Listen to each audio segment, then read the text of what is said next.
প্রথমে আগে কেটে নেওয়া টমেটো এবং ক্ষীরা, আমাদের দেশে যেটাকে বলে ক্ষীরা, আসলে শসা না, শসার স্বাদ আর ক্ষীরার স্বাদ আলাদা।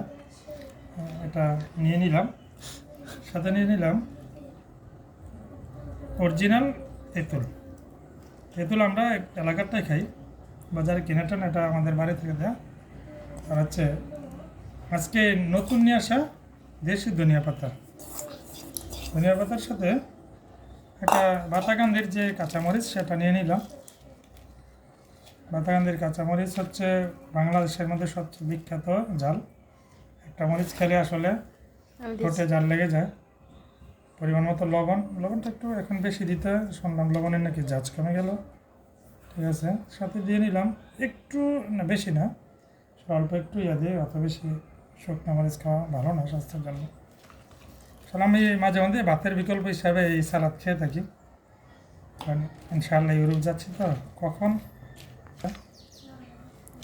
কিন্তু বাচ্চাগুলো খায় আবার অন্য কিছু, যেমন ছোটো বাচ্চাটা খায় গাজর, বড়টা আঙ্গুর খায়, ওর জন্য সবসময় আঙ্গুর রাখি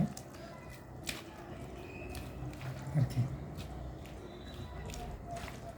ঠিক আছে, ঠিক করে আসলে এইগুলা সব আমি একসাথে খাওয়ার স্বাদে আলাদা। একটু খেয়ে দেখি, বিসমিল্লাহ। 5বার ট্রাই করার পরেও দারুণ হয়েছে, আপনারা খেয়ে দেখবেন।